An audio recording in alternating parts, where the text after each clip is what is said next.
Здравствуйте, дорогие друзья! Добро пожаловать на мой канал.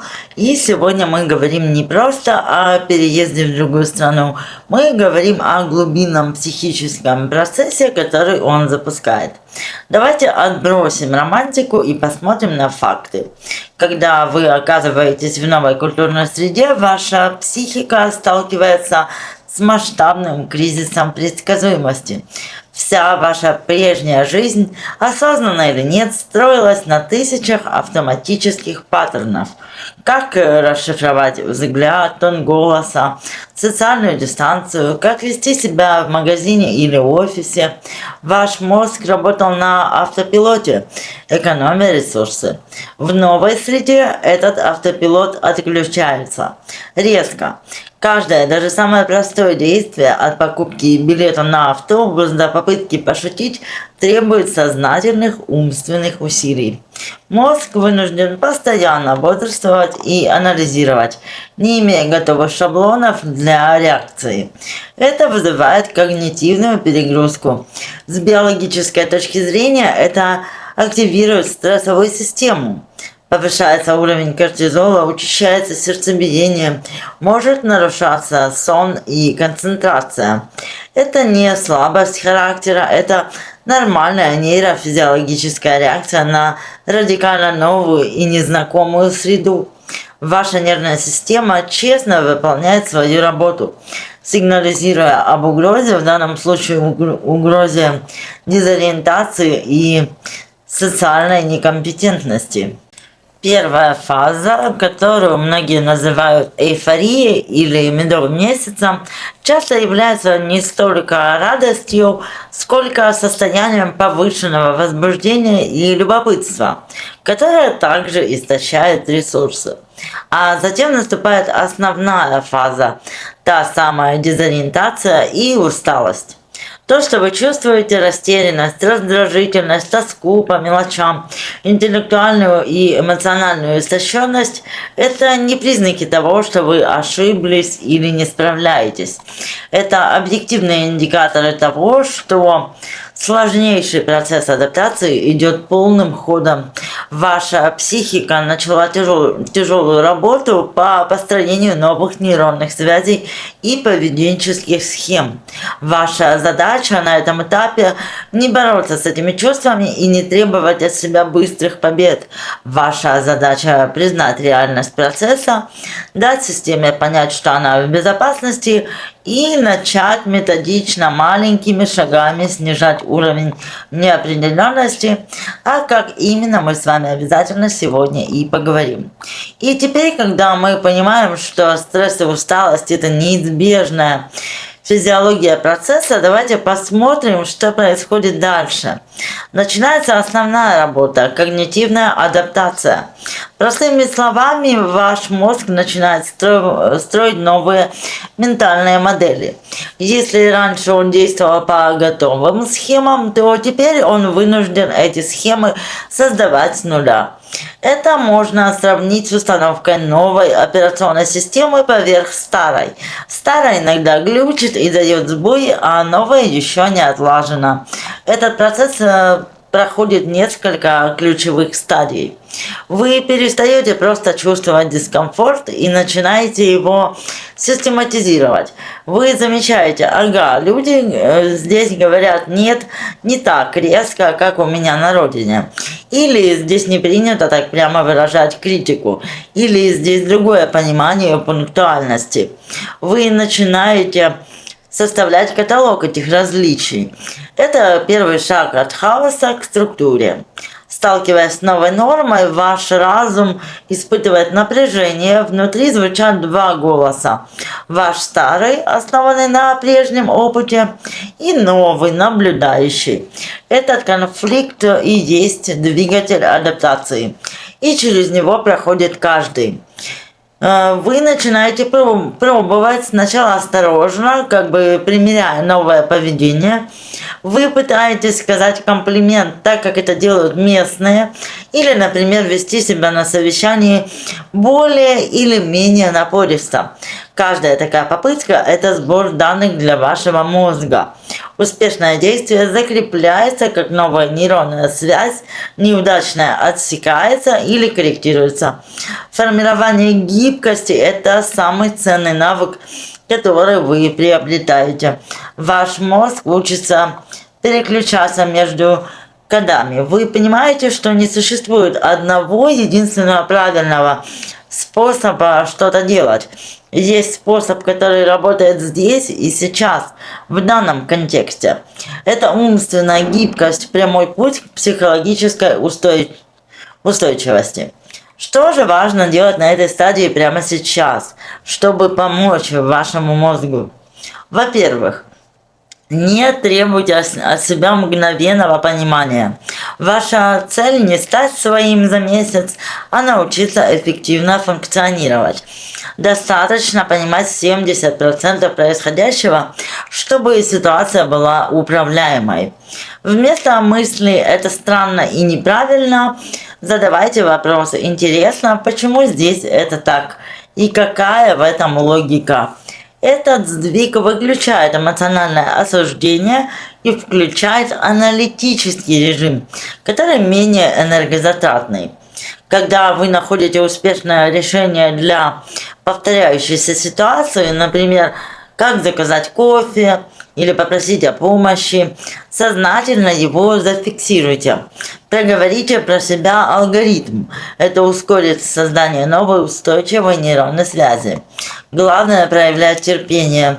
Ваш мозг – мощный инструмент. Он справится, но ему нужно время и ваше сознательное сотрудничество. Он не просто не запоминает новые слова, он делает колоссальные усилия, чтобы их запомнить, и учится думать в новой системе координат. Поэтому поменьше себя ругайте, никогда не думайте, что вы не можете, например, запомнить новые слова. Вы можете абсолютно все, просто, конечно, это нелегко и требует времени. А еще важно понять, что у каждого человека свой собственный темп запоминания.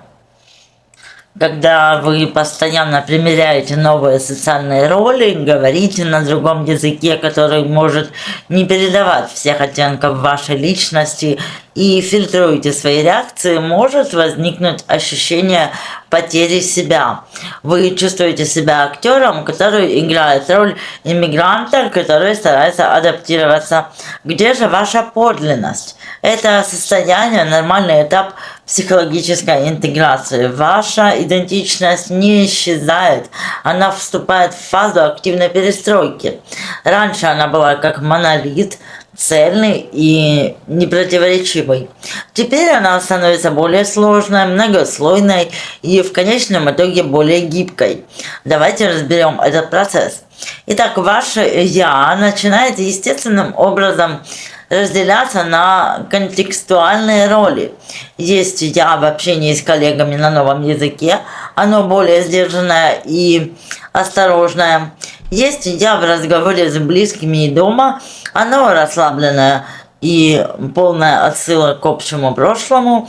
Есть «я» в моменты одиночества, которое может быть растерянным или даже немного одиноким. Это не лицемерие, это стратегия выживания и адаптации.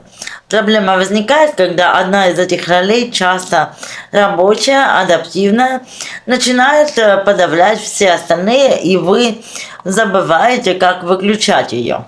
Столкновение ценностей – это самый глубокий и болезненный уровень. Вы сталкиваетесь не просто с другими обычаями, а с другими базовыми представлениями о жизни.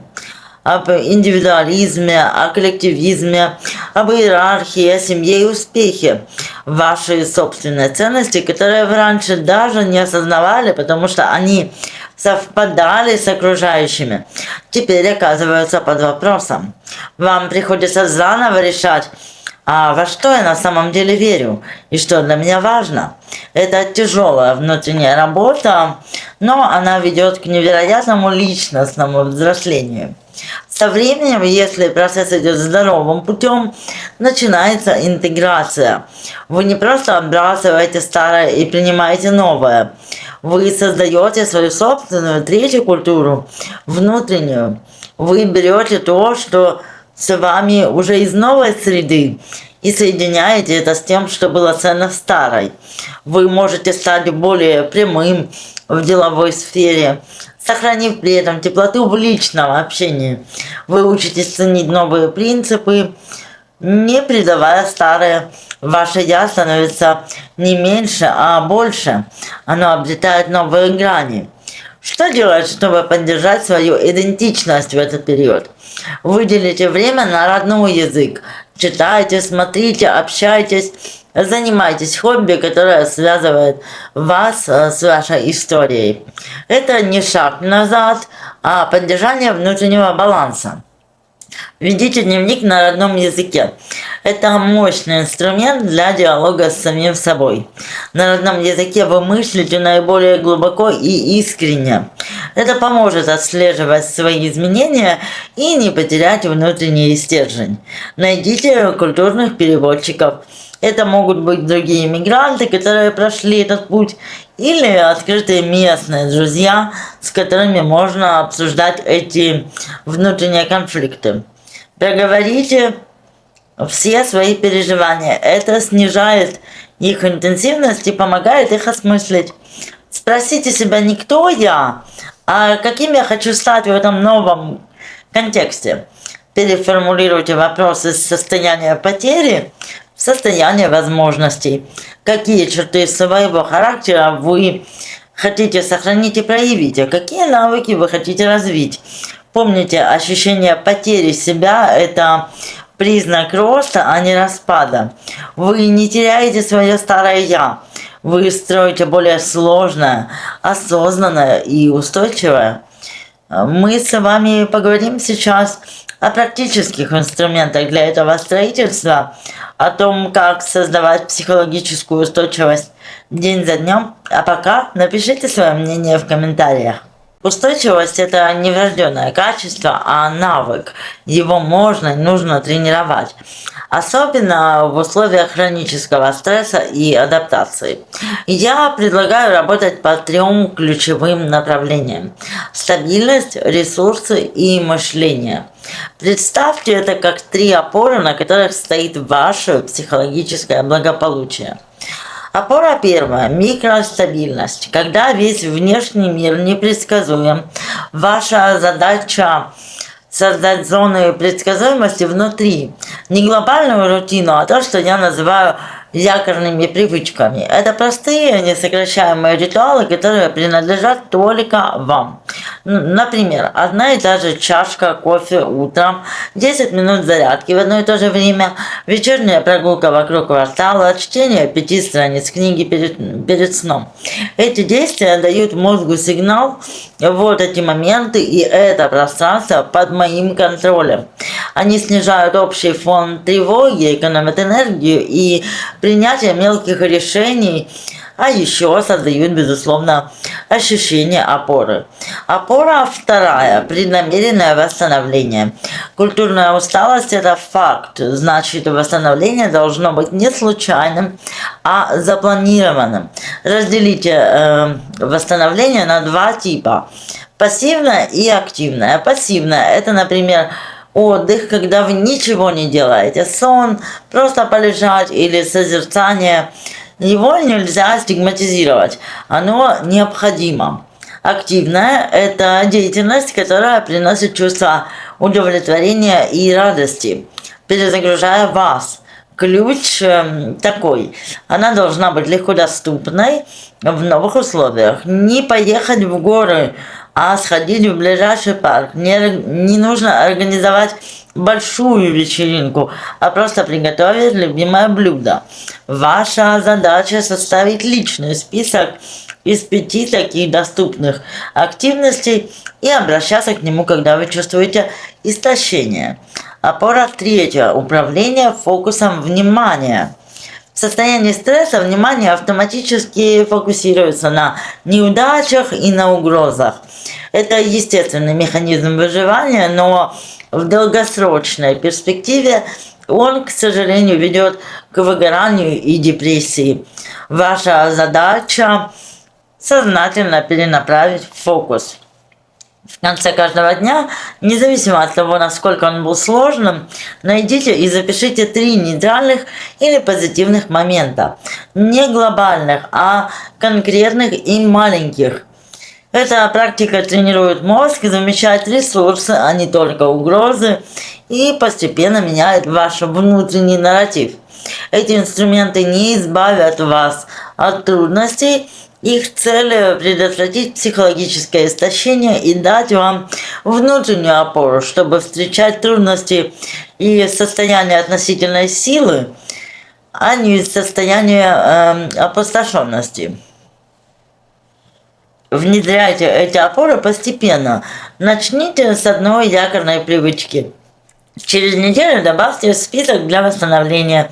Еще через несколько дней практику фокуса внимания. Не требуйте от себя идеального выполнения. Наша с вами цель – это системность, а не перфекционизм. Теперь мы с вами подходим к самому разрушительному внутреннему явлению, которое может полностью обесценить все ваши усилия. Это внутренний критик, который в условиях адаптации перерастает в чувство глубокого стыда. Давайте разграничим эти понятия, чтобы понимать, с чем бороться. Внутренний критик – это голос, который оценивает ваши действия. Опять ты неправильно сказал, все уже нашли друзей, а ты один. На этой работе ты выглядишь некомпетентно. Он фокусируется именно на вашем поведении. Стыд – это более глубинное чувство, это не я поступил плохо, а именно я плохой, я неполноценный, потому что не могу говорить без акцента, я неудачник, потому что я не интегрировался, я странный и не такой, как все. Стыд атакует не поступок, а именно вашу сущность. В новой культуре стыд расцветает по 2 причинам. Социальная неловкость становится постоянной. Вы регулярно оказываетесь в ситуациях, где не знаете правил, выглядите как-то неумело, как ребенок. Мозг интерпретирует это как угрозу социальному статусу и принадлежности. Нет привычной системы зеркал, это 2 причина. Дома нашу ценность подтверждали семья, друзья, коллеги, понимающие ваш контекст. А здесь вы лишены этого подтверждения. Внутренний критик остается с вами один на один, и его голос звучит громче. Как это работает на практике? Например, вы совершаете мелкую ошибку. Не ту форму вежливости опоздали по местным меркам на 2 минуты. Возникает вспышка острой неловкости. Вместо того, чтобы отнестись к этому как к неизбежному учебному моменту, внутренний критик запускает каскад. Вечно ты все портишь. Здесь все так легко это делают. Что со мной что-то не так вообще? Я никогда не смогу здесь жить и так далее и тому подобное. Ошибка превращается в доказательство вашей неполноценности.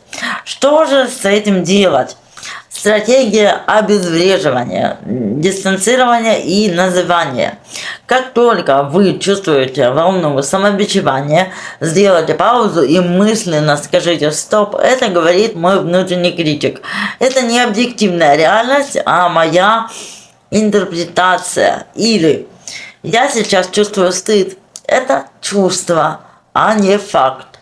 Это простое действие переводит процесс из эмоциональной сферы в наблюдательную. Вы не боретесь с чувством, а признаете его наличие. И конкретизация и сочувствие к себе тоже очень важно. Задайте себе 2 вопроса, обращаясь к себе как к другу, попавшему в трудную ситуацию. Что на самом деле произошло? Только факты. И ответ. Я использовал неверную грамматическую конструкцию в разговоре с коллегой. Что бы я сказал лучшему другу на моем месте? Ответ, вероятно, был бы таким. Ничего страшного, ты учишься, и все через это проходят. Главное, что тебя поняли. В следующий раз будешь знать.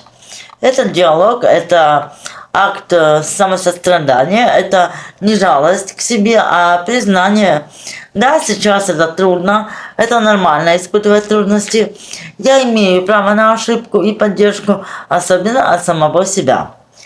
И рефрейминг ошибки – это когда вы сознательно переведете ошибку из разряда провалов в разряд данных.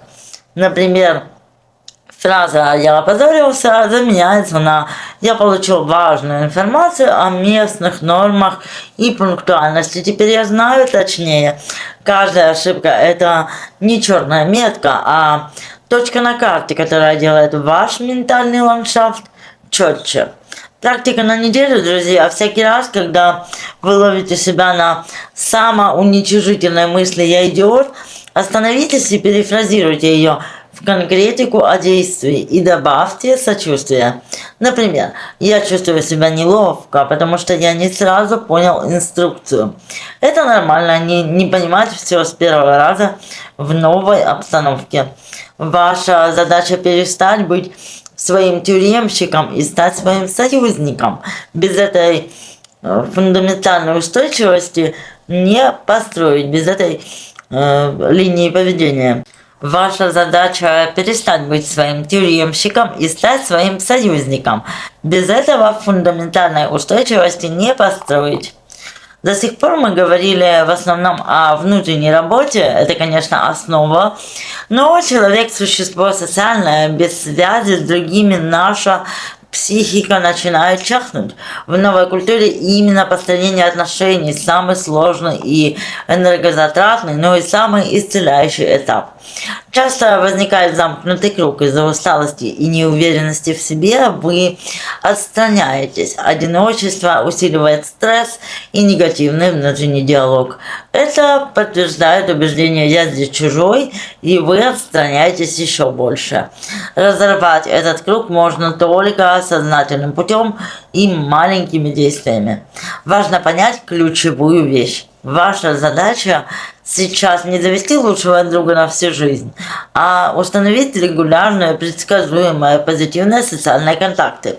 Даже самые поверхностные из них дают мозгу сигнал. Ты не один, ты часть сообщества, ты в безопасности. Давайте разберем стратегии, двигаясь от наименее энергозатратным к более сложным. Контакт-функция – это общение с четкой, прагматичной целью, где ваша роль понятна. Посещение одного и того же магазина, кафе, спортзала, краткий, но регулярный обмен репликами с продавцом, бариста, тренером, общение в родительском чате по поводу школьных заданий. Это тренировка. Вы оттачиваете язык в безопасном контексте. Получаете микроподтверждение вашего присутствия. Создаете ощущение знакомого пространства вокруг себя. И второй уровень – это контакт-интерес. Здесь в основе лежит общее дело или увлечение, а не личные отношения. Например, языковой разговорный клуб, кружок по интересам, танцы, фотография, волонтерство, приют для животных, все что угодно. Профессиональный митап, спортивная секция. Фокус смещен с вас и вашей инаковости на общую деятельность. Вам есть что делать, есть о чем говорить, кроме как обсуждать трудности адаптации. Это снимает огромное давление. Вы начинаете видеть в людях не представителей чужой культуры, а просто коллег по хобби. Третий уровень – это контакт-близость. Здесь возникает личная симпатия и взаимная уязвимость. К этому нельзя заставить прийти, это происходит естественно из предыдущих уровней, но можно создать для этого условия. Постепенно взаимно открываться. После нескольких встреч в кружке можно предложить, например, выпить кофе после занятий. Можно поделиться не глобальными переживаниями, а небольшими личными наблюдениями о местной культуре, спросив при этом мнение собеседника. Ищите не спасателя или гида, ищите равного. Отношения, построенные на жалости или гиперопеке, нездоровы и недолговечны. Что же все-таки блокирует построение связи и как это обойти? Страх быть непонятым или показаться глупым. Сразу обозначьте свой статус. Фраза «Извините, мой язык еще не идеален, я еще учусь» или «Для меня это новая тема, интересно узнать ваше мнение» снимает напряжение и располагает людей. Большинство реагирует позитивно на искреннее старание. И второе, это, конечно, ожидание отказа. Смените фокус с цели завести друга на просто процесс, получить новый опыт общения. Если сегодня разговор не завязался, это не поражение. Вы получили данные о социальной ситуации. Идите дальше. Количественные усилия рано или поздно дают качественный результат. А еще сравнение с друзьями дома. Примите тот факт, что эти связи будут другими. Они могут быть менее глубокими, но более ситуативными. Они могут строиться на других темах, и это не хуже. Это новые грани вашего социального «я». Совершите одно преднамеренное социальное действие вне зоны комфорта, друзья. Запишитесь на пробное занятие в клуб, сходите на локальное общественное событие, например, на выставку. Задайте развернутый вопрос соседу, не оценивайте результат как успех или неудача. Оцените его как эксперимент, что я почувствовал, что я заметил, что я узнал. Каждый такой мостик, даже самый шаткий, это инвестиция в ваше психическое благополучие. Он говорит вашему мозгу, мир не враждебен, в нем есть место для тебя. А когда таких мостиков становится несколько, исчезает ощущение, что вы стоите на одиноком острове. Представьте себе, что у вас есть внутренний счет. На стабильную психику и активность вам условно нужно 100 единиц энергии в день. Дома большая часть операции была автоматической. Язык, невербалика, понимание контекста. На общение вы тратили условно от 10 до 15 единиц. Остальное шло на работу, хобби и семью.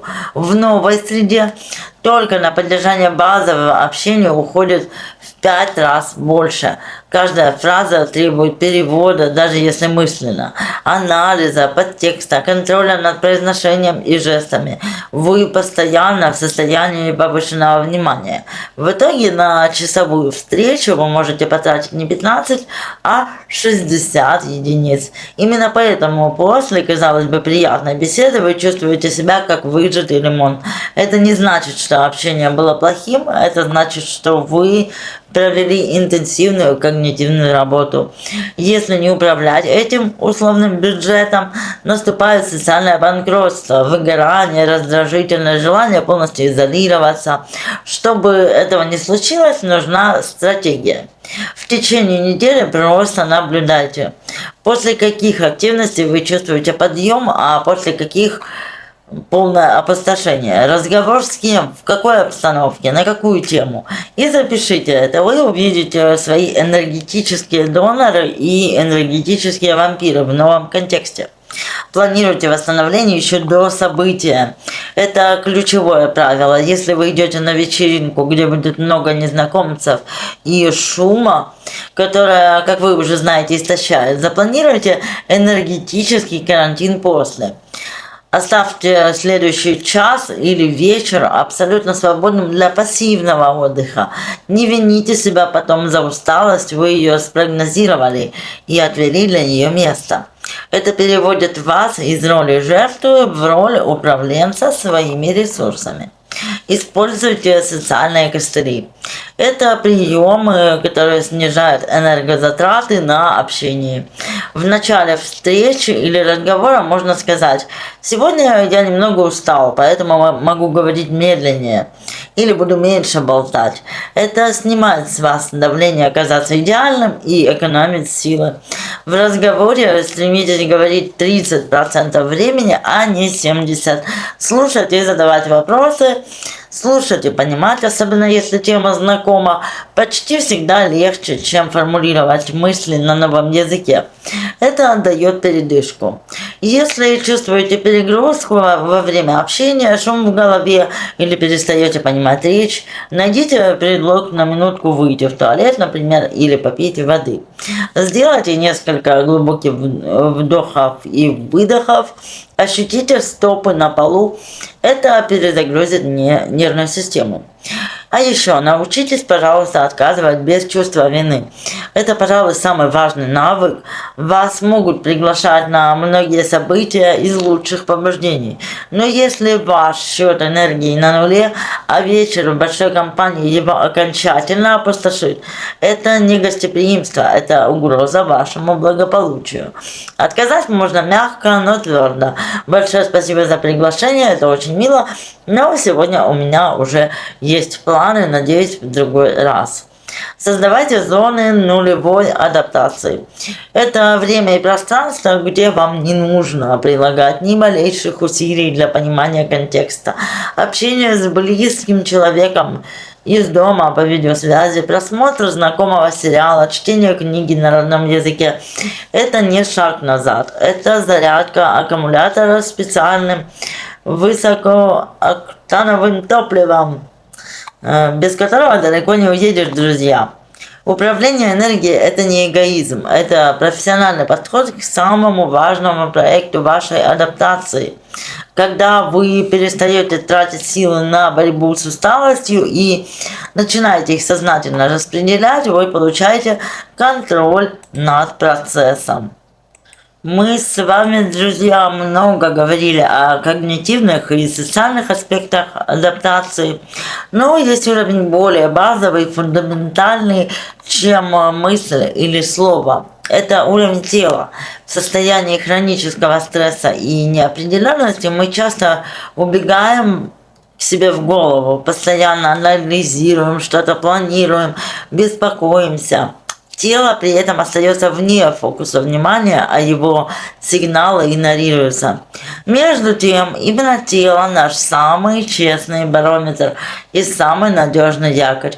В новой среде тело теряет привычные ориентиры, знакомые запахи и привычный режим дня, даже другая жесткость матраса.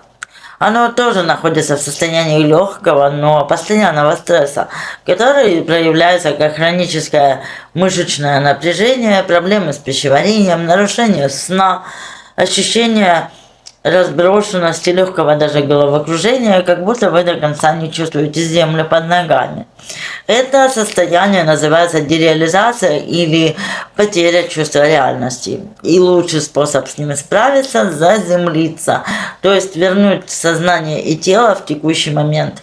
Стрессовая реакция «бей или беги» готовит тело к действию, но в социальных ситуациях мы не можем ни убежать, ни драться. Энергия мобилизируется, но не расходуется, накапливаясь в виде напряжения. Практики заземления сбрасывают этот излишек энергии, давая нервной системе сигнал: прямо сейчас опасности нет, ты в безопасности. Когда вы чувствуете нарастающую панику или опустошенность, найдите 5 предметов, которые вы видите. 4 тактильных ощущения, 3 звука, 2 запаха и 1 вкус. Это переключает мозг с панических мыслей на обработку сенсорных данных из здесь и сейчас. Тактильное заземление – это практика буквально на 2 минуты. Сильно сожмите кулачки на 10 секунд, затем медленно разожмите и повторите 4 раза. Потрите ладони друг от друга, пока они не станут горячими. Наши ладони богаты нервными окончаниями, их стимуляция успокаивает нервную систему. Умойтесь холодной водой, сожмите в руке кубик льда на несколько секунд. Резкий, но безопасный сигнал тела возвращает ощущение границ и реальности. Есть еще дыхательное заземление. Это не просто глубоко подышать, нужен паттерн, где вдох сильнее и длиннее выдоха. Вдох через нос на 4 счета, затем задержка дыхания на 7 секунд, медленный выдох через рот на 8 секунд. И повторить нужно это 4 раза. Удлиненный выдох активизирует парасимпатическую нервную систему, отвечающую за отдых и расслабление. Заземленная физическая активность. Цель не накачать мышцы, а почувствовать тело в пространстве. Например, медленная ходьба. Концентрируйтесь на ощущениях в стопах, как пятка касается земли, как вес перекатывается на носок. Можно делать это босиком дома по разным поверхностям. Ковер, паркет или прохладная плитка, неважно. Растяжка или йога, главное, без фанатизма, любые плавные движения, направленные на ощущение мышц и суставов. Поза ребенка или просто лежание на полу, чувствуя, как спина и затылок соприкасаются с поверхностью. Как же интегрировать это в жизнь? Выберите одну простую практику, которую из тех, которые я сейчас назвала, и сделайте ее своим ритуалом, якорем в моменты перехода, перед выходом из дома, перед началом рабочего дня, за компьютером или после сложного разговора. Тело любит ритм и повторение. Когда вы возвращаетесь в тело, вы перестаете быть заложником хаотичных мыслей о прошлом или будущем. Вы возвращаете себе контроль над единственным моментом, который реально существует, над текущим. И из этого спокойного, заземленного состояния любые социальные когнитивные задачи решаются уже с другой, более устойчивой, друзья, позиции. В состоянии стресса и культурной перегрузки любая мелочь во внешней среде может стать дополнительным раздражителем. Непонятные этикетки на бытовой химии, неудобная планировка, чужеродные запахи, даже цвет стен. Задача осознанно преобразовать это пространство в источник стабильности и комфорта. Вашим чувствам нужны знакомые ориентиры. Самый мощный триггер памяти и эмоций – это обоняние. Создайте запах дома. Это может быть одна и та же ароматическая свеча, диффузор с привычным маслом, запах любимого чая или кофе, который вы готовите каждое утро. Этот якорный запах будет давать мозгу мгновенный сигнал «ты дома и ты в безопасности». Слух. Защитите свое пространство от непривычного акустического фона. Если вас раздражают уличные звуки, используйте генератор белого шума или приложение с фоновыми звуками, например, дождь, лес и так далее. Создайте плейлисты для разных состояний, для бодрости утром, для расслабления вечером. Звук – это невидимый архитектор вашего настроения. А еще можно, конечно же, смотреть мой канал. Внесите в интерьер предметы якоря, которые визуально связывают вас с вашей идентичностью и приносят покой. Это не обязательно национальная символика, это могут быть фотографии, какой-то сувенир, картина, книга на родном языке на видном месте, ваш привычный плед или подушка. Их должно быть немного, но они должны быть на виду. Ощущение беспомощности подпитывает стресс. Верните себе чувство контроля над средой. Организуйте центр управления. Выделите конкретное место для самых важных документов, инструкций, заметок с паролями и номерами телефонов. Хаос в бумагах усиливает внутренний хаос.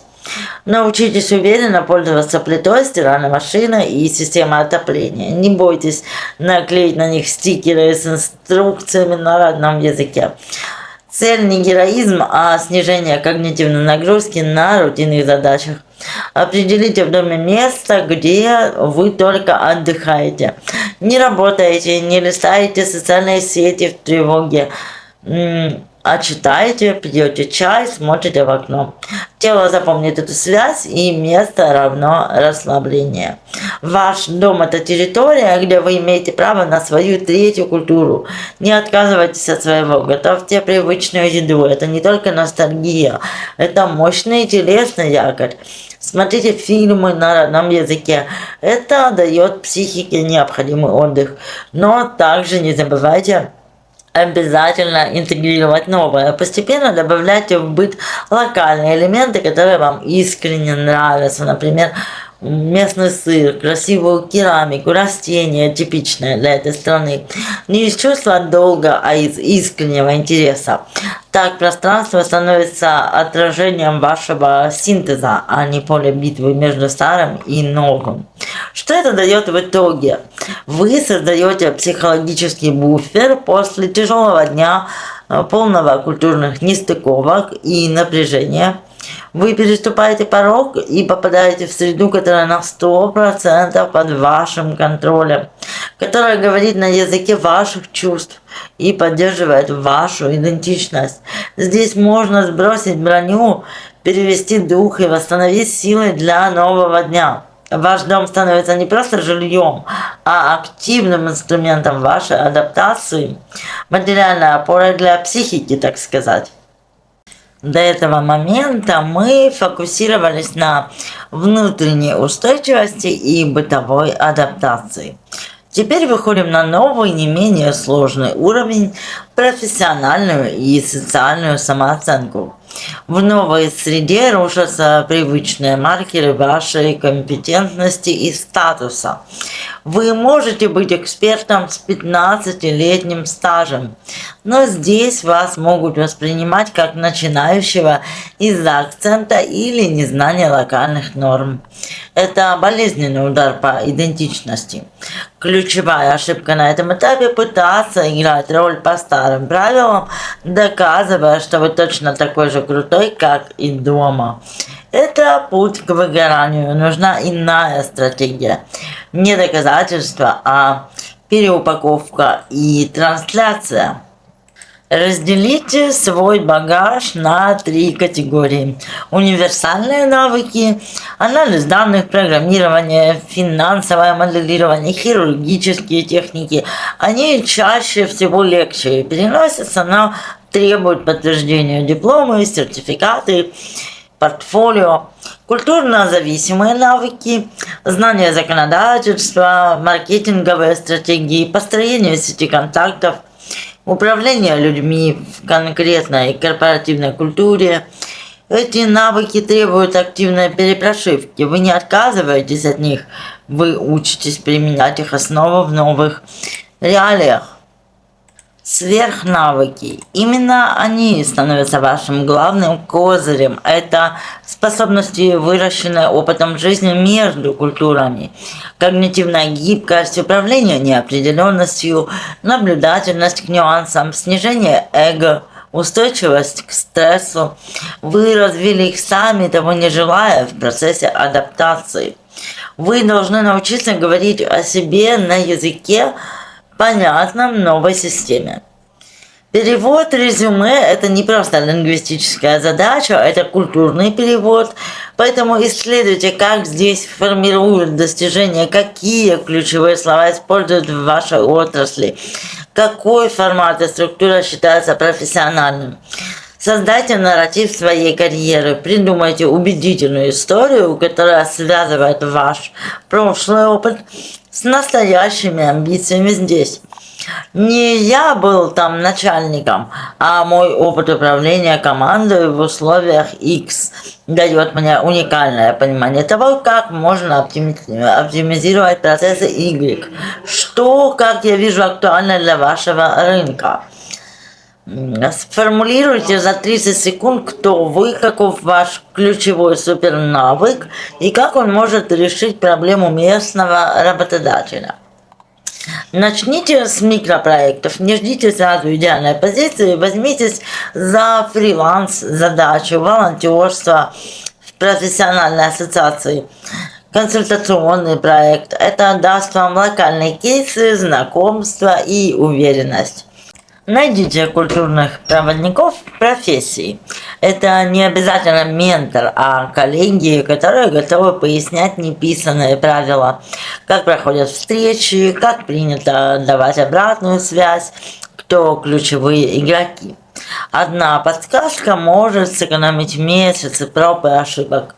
Создайте совет директоров своей карьеры. 2-3 человека, желательно из разных культур.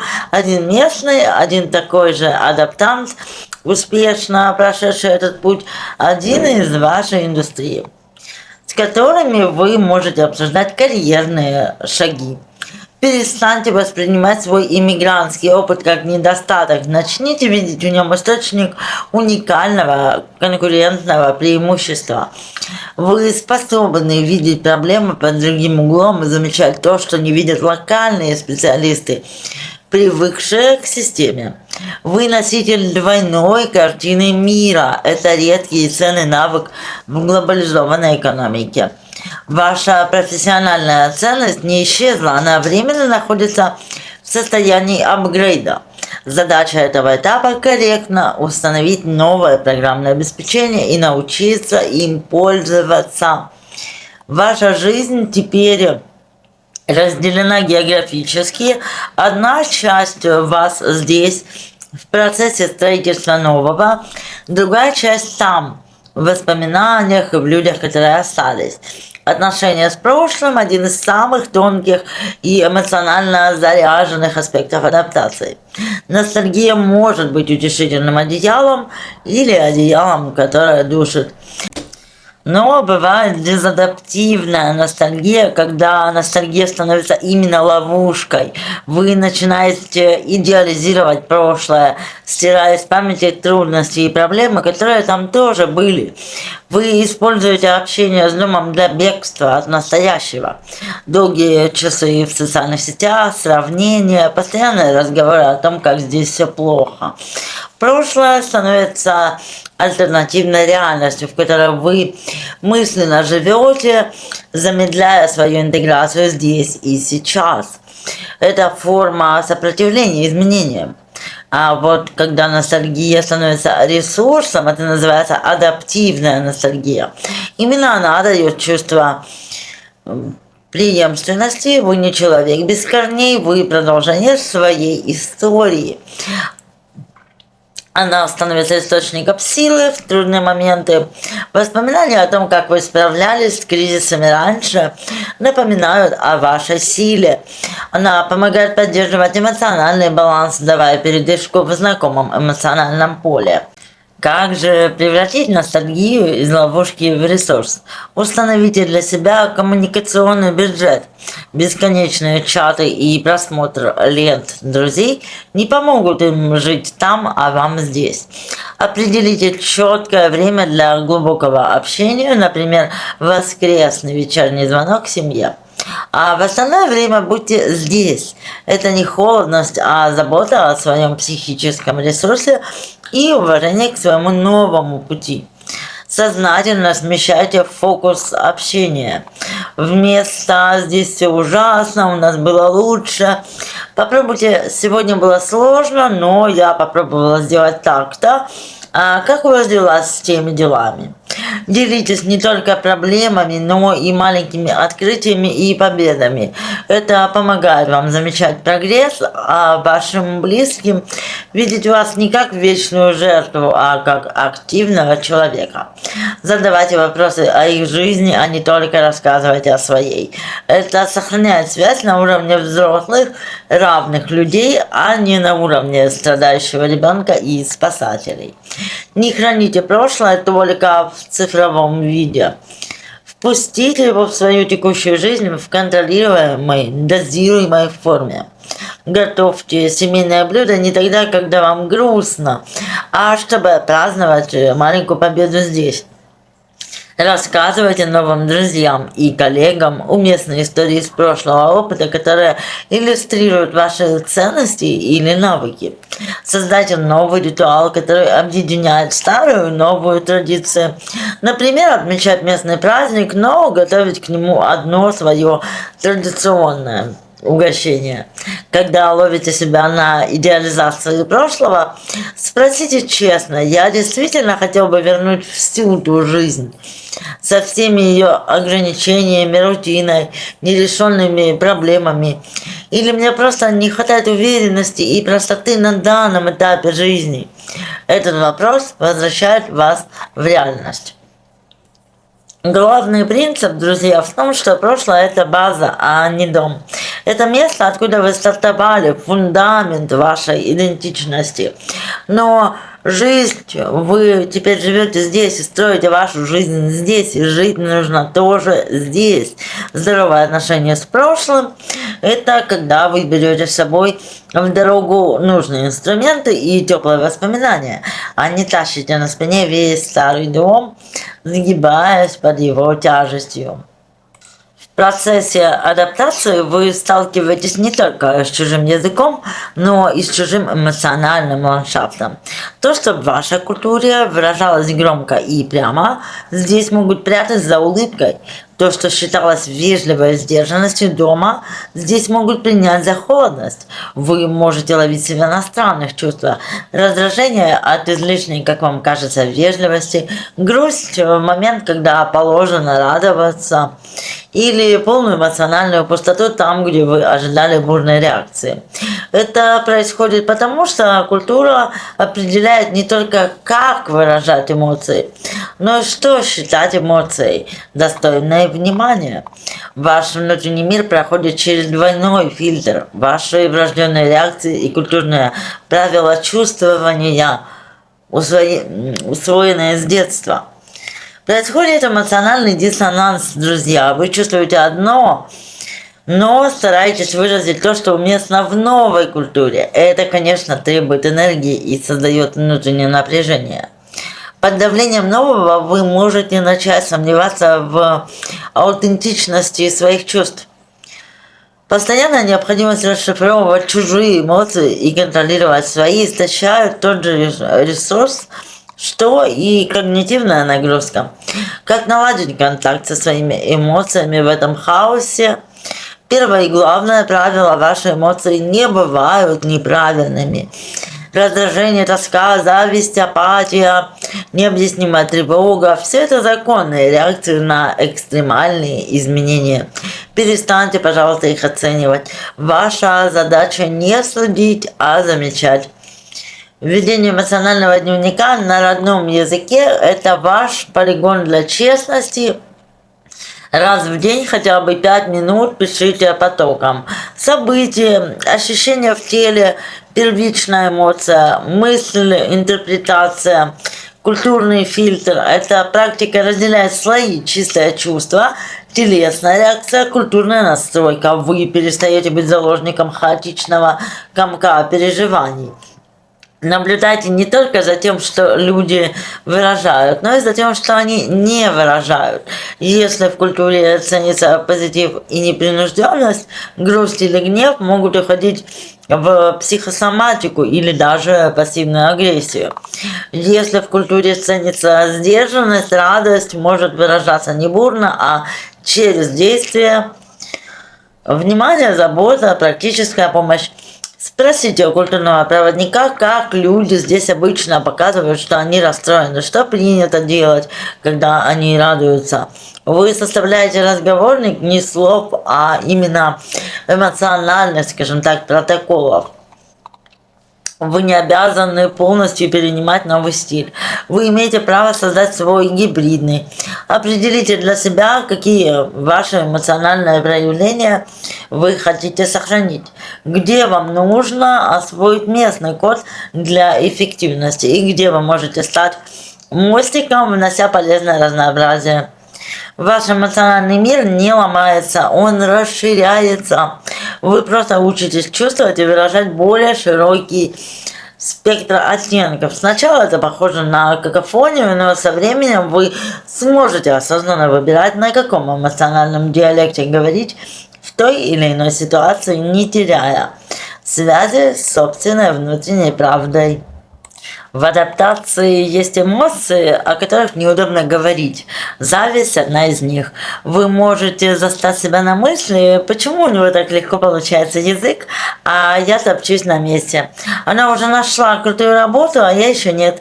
Они местные, даже не ценят то, что им дано от рождения. Это чувство кажется грязным признаком мелкости. Но в контексте адаптации зависть – это не порок. Это индикатор боли и очень-очень важный сигнал. Психологически зависть возникает, когда мы видим у другого то, чего сильно хотим сами, и чувствуем, что не можем этого достичь. Или это дается нам непомерно дорогой ценой. В новой среде вы постоянно сталкиваетесь с людьми, для которых желаемое вами – это базовая реальность и данность. Это создает мощное чувство глубокой несправедливости. Почему это происходит и чем это опасно? Обесценивание своих усилий на фоне кажущейся легкости других, ваш тяжелый путь кажется ничтожным. Что я за 10 месяцев выучила, если ребенок говорит лучше? Вы забываете, что ребенок впитывал язык 24/7. В сензитивный период, а вы взрослый, у которого есть другие обязанности и уже сформированные нейронные сети. Социальная изоляция, зависть заставляет отдаляться от тех, кому вы завидуете. Вы лишаете себя потенциальных друзей, наставников, поддержки, потому что их успех причиняет вам боль. Ненаправленная вовне зависть оборачивается против вас. Я неудачник, у меня нет способностей. Это топливо для депрессии. Как же превратить деструктивную зависть в конструктивный инструмент? Скажите себе честно, я сейчас чувствую зависть, это неприятно, но это факт. Я завидую не человеку, а тому навыку, качеству, положению, которое у него есть. Просто это признание снимает груз стыда и дает контроль. Спросите себя, чего именно я хочу, что символизирует для меня этот успех другого. Завидуете свободному языку? Вы хотите легкости общения и чувства принадлежности. Если завидуете, например, новой работе коллеги, вы хотите профессионального признания и стабильности. Завидуете местным за их сеть поддержки, вы хотите чувства укорененности и безопасности. Зависть всегда указывает на неудовлетворенную потребность. Ваша задача эту потребность увидеть. Теперь спросите, какое маленькое конкретное действие я могу сделать сегодня, чтобы немного удовлетворить эту потребность. Хочу легкости в языке, выделю 15 минут в день на просмотр сериала без субтитров, просто слушая интонацию. Хочу признания, напишу в LinkedIn пост о маленьком профессиональном инсайте, который у меня появился. Хочу связи, напишу сообщение не тому, кому завидую, а другому знакомому, с которым давно не общался, и спрошу, как дела. Вы перенаправляете энергию зависти из пассивного страдания в активное, пусть микроскопическое движение к своей цели. Перестаньте сравнивать свою первую главу с чужой 20 главой. Вы сравниваете себя, который только начал учить язык и правила, с тем, кто говорит на нем с детства. Это нечестное сравнение. Сравнивайте себя сегодняшнего с собой месячной давности.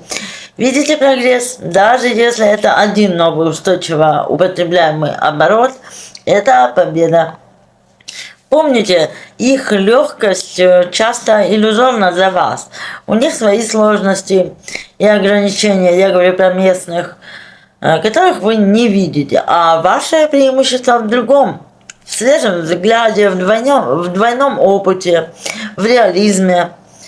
Они не могут посмотреть на их систему со стороны, а вы можете. Это ваша суперсила.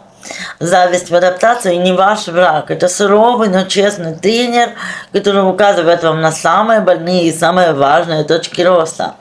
Не гоните его прочь. Выслушайте, что он пытается вам сказать о ваших желаниях, и используйте его энергию как топливо для своего пути. Друзья, до сих пор фокус был на вас, вашем выживании, ваших чувствах, ваших навыках. Это необходимая эгоцентричная фаза. Но наступает момент, когда она начинает тяготить. Появляется потребность не только брать от новой среды, но и отдавать. Это переход от адаптации к интеграции. Именно этот переход дает глубинное чувство принадлежности и смысла. Это важно, потому что позиция вечного ученика и гостя или просителя психологически истощает и маргинализирует. Вы остаетесь на периферии. Чтобы почувствовать себя частью целого, нужно стать создателем, а не только потребителем. Как же понять, что вы готовы к этому переходу? У вас появились силы не только на свои задачи, но и на что-то сверх этого. Не нужно глобальных проектов, нужно маленькое конкретное действие, которое меняет к лучшему ваше непосредственное окружение. Например, в работе не просто выполнять задачи, а предложить оптимизацию процесса, основанную на вашем предыдущем опыте. В сообществе, например, помочь соседу донести сумки, подсказать другому новоприбывшему, где купить нужную вещь, участвовать в уборке двора. Это акты, которые закрепляют вас как соседа, а не как временного жильца. В общении перестать говорить только о своих трудностях, начать давать обратную связь, интересные идеи, поддержку своим новым знакомым, стать для кого-то ресурсом, а не только тем, кто ресурс потребляет. Ваша ценность в вашем отличии. Вы носитель иной перспективы. Можете организовать неформальный мастер-класс, написать статью или пост для локального сообщества, стать культурным переводчиком для своей компании, если она работает с вашим регионом. Высший уровень интеграции – это когда вы берете на себя инициативу собрать людей, и местных, и таких же, как вы сами, для решения задачи. Создать, например, клуб по интересам, которого здесь не хватает. Организовать благотворительную акцию, которая бы объединяла людей из разных культур. Запустить маленький бизнес или проект, который решает локальную проблему новым способом. Здесь вы уже не адаптируетесь под систему, вы меняете систему вокруг себя, внося в нее частичку своей ДНК. Вы становитесь автором своей новой реальности. Психологически это дает контроль. Вы из объекта влияния обстоятельств превращаетесь в субъекта, влияющего на них. А еще самоуважение, ваша ценность, безусловно, подтверждается извне, а изнутри через реальное действие и отдачу. Совместное дело создает самые прочные социальные связи, сильнее, чем тусовки или нетворкинг. Ваш трудный путь адаптации обретает высший смысл. Он был не просто борьбой за выживание, а подготовкой почвы для того ценного, что вы теперь можете здесь вырастить. Начните с первого уровня сегодня. Спросите себя, какое одно маленькое полезное действие я могу совершать сегодня для кого-то или для места, где я нахожусь. Этот вопрос – ключ, который начинает открывать дверь из гостевой комнаты в свой дом. Адаптация – это не только про то, чтобы выучить язык и найти работу. Это про трансформацию личности. Представьте кристалл. Дома в родной среде он был цельным, отполированным, с четкими гранями. Переезд – это удар, который раскалывает его на части. И первое время вы видите только осколки и чувствуете потерю целостности. Но затем начинается процесс не склеивания, а перекристаллизации. Осколки не становятся прежним кристаллом. Они собираются в новую, более сложную, многогранную и прочную структуру. Ваше «я» не возвращается к старому, оно становится более объемным. Вы не лицемерите, вы развиваете способность осознанно выбирать модель поведения, адекватную контексту. Я сейчас говорю о поведенческой гибкости. С коллегами вы можете быть более прямым, с друзьями более сдержанным, и оба эти способа будут вашими. Это не раздвоение личности, а расширение поведенческого репертуара, признак психологической зрелости. Вы больше не можете жить на автопилоте, принимая свои ценности и убеждения как данность. Вы были вынуждены их перепроверить, отстоять или пересмотреть. Теперь ваши взгляды не просто унаследованные, а выбранные. Это дает невероятную уверенность и устойчивость. Вы знаете, почему вы думаете именно так. Вы развили в себе способность смотреть на любую ситуацию, в том числе и на конфликты, с нескольких точек зрения одновременно. Вы можете понять логику местного жителя и логику новоприбывшего. Это дает мощный инструмент для решения проблем и снижает категоричность и конфликтность. Ваша нервная система, постоянно тренировавшаяся в условиях незнания, стала крепче.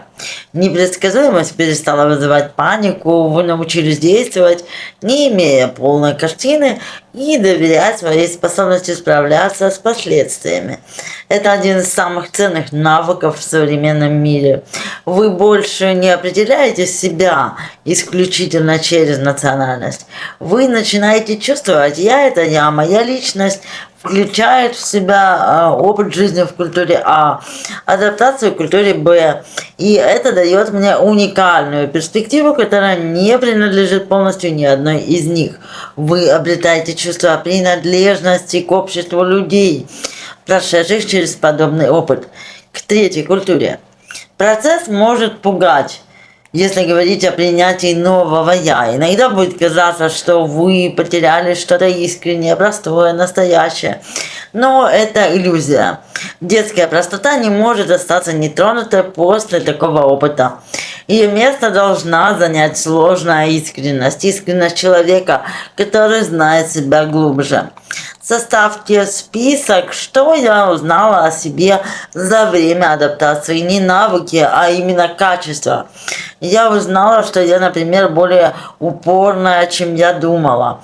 Что я ценю тишину больше, чем я предполагала. Что мне важно иметь свое мнение, даже если оно отличается от общего. Это и есть контуры вашего нового кристалла. Ваша личность не распалась под давлением, она прошла стресс-тест и усложнилась, обретая новые уровни устойчивости, гибкости и понимания. Это и есть та самая внутренняя сила, к обретению которой вел весь этот трудный путь. Вы не просто пережили адаптацию, вы прошли через мощный акт самосозидания. Адаптация – это постоянное давление. Нужно быть открытым, учиться, соответствовать, быть благодарным. В этом потоке легко потерять ощущение своих личных границ. Это не стены, отгораживающие вас от мира, это внутренние правила, которые определяют, что для вас допустимо, а что нет. Что вы готовы дать, а что оставить себе. В разной культуре эти правила работали автоматически. Здесь их нужно выстраивать заново, буквально с нуля, и при этом на другом культурном материале. Как же устанавливать границы экологично? Начинайте с малого, друзья. Тренируйтесь на ситуациях с низкими ставками. Каждый успех дает уверенность для более серьезных тем. Говорите о своих чувствах и потребностях, а не обвиняйте другого. Не вы меня перебиваете, а мне сложно сосредоточиться, когда меня перебивают. Я бы хотел додумать мысль. Граница – это не просто нет, это здесь нельзя, но вот здесь можно. Я не могу помочь все воскресенье, но могу выделить 2 часа утром, например, да, так. Будьте готовы к непониманию. Не все люди примут ваши границы сразу. Кто-то может обидеться, это нормально. Ваша задача не угодить всем, а сохранить свои ресурсы и самоуважение. Люди, которые вас ценят, со временем примут эти правила, потому что здоровые границы – это не эгоизм, это основа для устойчивых и уважительных отношений. Они сигнализируют окружающим, и что важнее, вам самим. Я здесь, и у меня есть свое пространство. Я уважаю себя и вас. Это последний элемент в строительстве современного убежища, а настоящего дома для вашей сложной, новой и сильной личности. Казалось бы, вы прошли через самое трудное, освоились на новом месте, построили жизнь, обрели устойчивость, но существует малоизученный феномен, который может стать неожиданным ударом – обратный культурный шок. Это глубокий психологический стресс, который возникает при возвращении в страну исхода после длительного отсутствия. Парадокс в том, что это часто бывает болезненнее первоначальной адаптации, потому что вы не готовы к тому, что дом перестал быть абсолютно своим. Вы изменились, а он в вашем восприятии должен был остаться прежним. Вы помните идеальную картинку, но за время вашего отсутствия изменились и люди, и социальный контекст. Вы сталкиваетесь не с ностальгическим образом, а с другой текущей реальностью, в которой у вас нет актуальной роли. Для друзей и родных вы все тот же человек, просто который вернулся из-за границы, они не видят и не могут в полной мере оценить ту внутреннюю работу, проделанный вами путь, новую сложность вашей личности. Вас снова сводят к старой простой версии вас. Это вызывает чувство глубокого одиночества и непонимания. За границей ваша наблюдательность, гибкость, способность выживать в неопределенности были вашими козырями. Здесь дома эти навыки могут оказаться невостребованными. Более того, в семье вас могут снова пытаться опекать, вовлекая в старые динамики, от которых вы психологически ушли. Вы чувствуете регресс. Вы невольно начинаете сравнивать и оценивать родную культуру через призму нового опыта. То, что раньше было незаметным фоном, теперь режет глаз. Это может вызывать раздражение и чувство вины, и снова отчуждение. Как же пройти через этот этап с меньшими потерями? Перед поездкой напомните себе, что вы едете не в прошлое, а в другую страну, которая тоже изменилась. Ваша цель не воссоздать старые ощущения, а познакомиться с ней заново. Подумайте, как вы можете делиться своим опытом, не поучая и не противопоставляя. Говорите не «у вас тут все неправильно», а «интересно, а в стране N с похожей ситуацией поступают так-то». Станьте гидом в своем же прошлом, рассматривая его с новой, более высокой точки обзора. Поищите сообщество возвращенцев или просто людей с международным опытом. С ними вы сможете говорить на одном языке буквально и метафорически. Их понимание станет мощной поддержкой. Осознайте, что ваше критичное восприятие не предательство, а естественный результат расширения кругозора.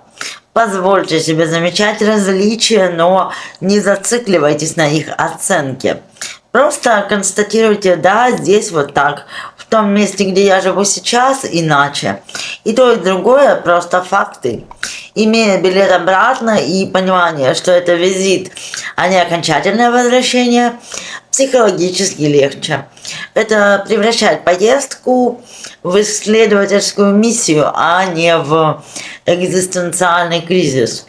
Обратный шок – это не шаг назад, это окончательное доказательство того, что трансформация состоялась.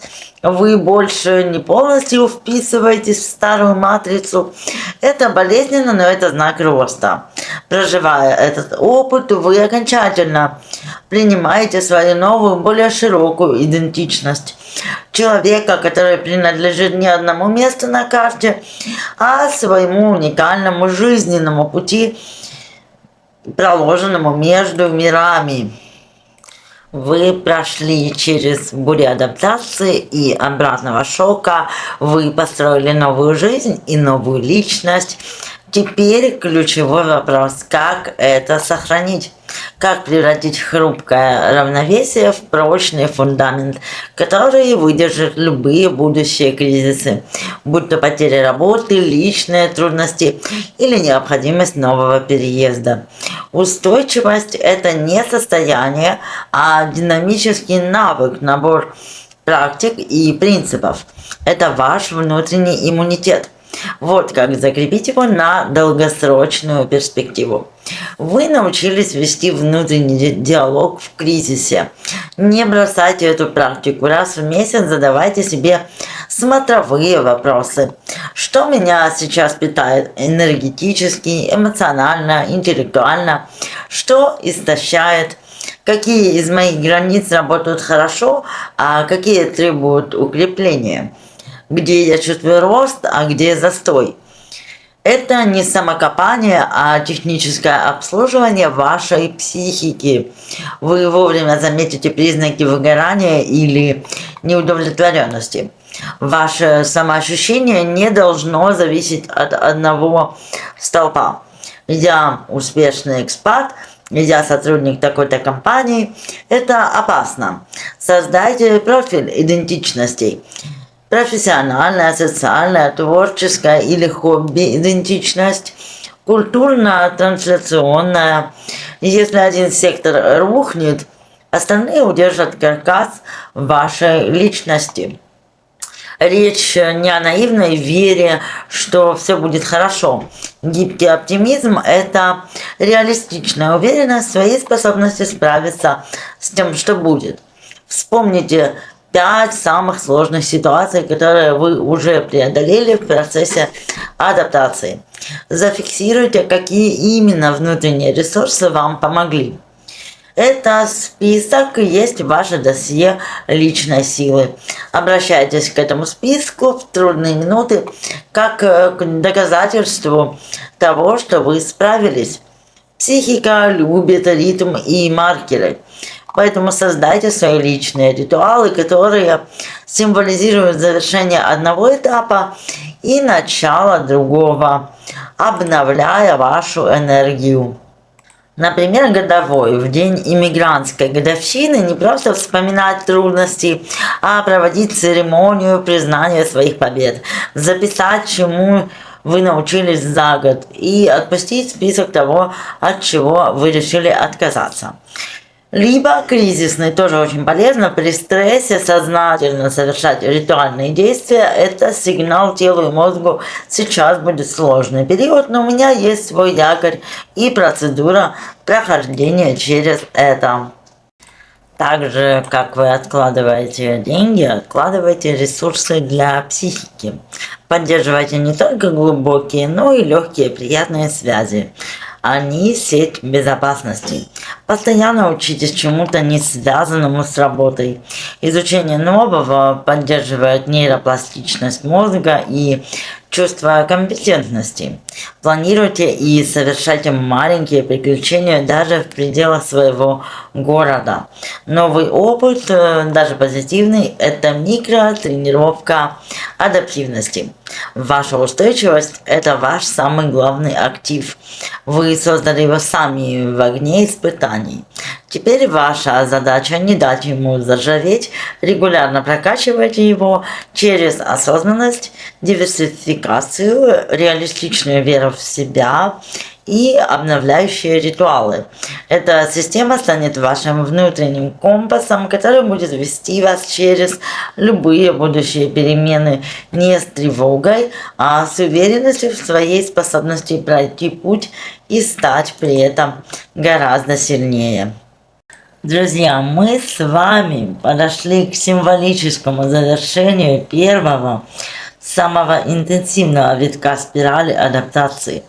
Если оглянуться, это был не просто переезд в другую страну, это был глубочайший практикум по трансформации личности, который мало где можно получить в такой концентрированной форме.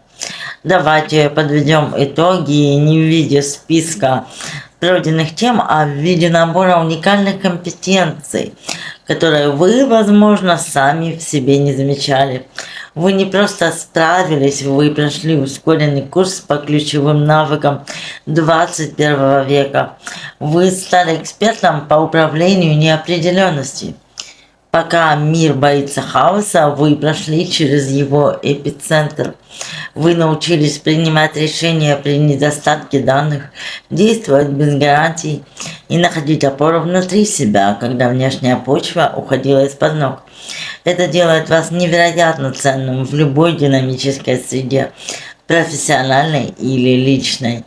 Вы освоили мета-навык обучения тому, как учиться заново. Вы были вынуждены разобрать на части и собрать обратно базовые вещи. Как общаться, как покупать еду, как быть вежливым. Вы научились снова становиться учеником, не испытывая стыда. Это значит, что в будущем вы сможете освоить любую новую сложную область быстрее и гораздо эффективнее других, потому что у вас есть опыт сброса прежней компетенции. Вы развили радикальную эмпатию и когнитивную гибкость. Чтобы выжить, вы должны были постоянно вставать на точку зрения другого, пытаться понять логику, скрытую за чужими поступками. Ваш мозг научился переключаться между культурными кодами. В мире поляризации это суперсила. Способность видеть не врага со странными взглядами, а систему координат, в которой эти взгляды имеют смысл. Вы построили антихрупкую самооценку. Обычная самооценка строится на внешнем успехе и признании. Ваша прошла через молот критики, непонимания, серию микронеудач и выжила, более того, окрепла. Она стала антихрупкой, то есть такой, которая не просто сопротивляется ударам, а укрепляется от них. Теперь ваше самоуважение основано на том, какой я молодец. И еще основано, что самое главное, на знании я тот, кто способен пройти через это, и это самый важный момент. Вы обрели внутреннее гражданство, ваша идентичность больше не привязана жестко к паспорту или к месту. Вы гражданин своей собственной жизни, ваша лояльность к вашим ценностям, вашему пути, сообществу близких по духу людей, независимо от их географического положения. Это высшая степень личной свободы. Так что же дальше? Это не конец пути, это конец первой, самой трудной стадии ученичества. Вы получили диплом специалиста по личным трансформациям. Теперь этот опыт можно применять по-новому. Можно помогать другим, кто идет следом, становясь проводником. Можно использовать свою межкультурную проницательность в профессии, создавая инновации на стыке перспектив. Можно просто жить с новым, редким качеством, глубоким спокойствием человека, который знает цену себе и своим границам. Вы заложили фундамент не просто для жизни в новой стране, вы заложили фундамент для жизни, которая будет осознанной, гибкой и устойчивой. Где бы то ни было, вы прошли свой собственный уникальный мастер-класс. И самый главный его результат – это не новый адрес в паспорте. Это новый, более сложный и сильный вы. А я очень надеюсь, что для вас сегодня многое прояснилось, друзья. Я желаю вам легкого пути в адаптации и спасибо за то, что были со мной сегодня.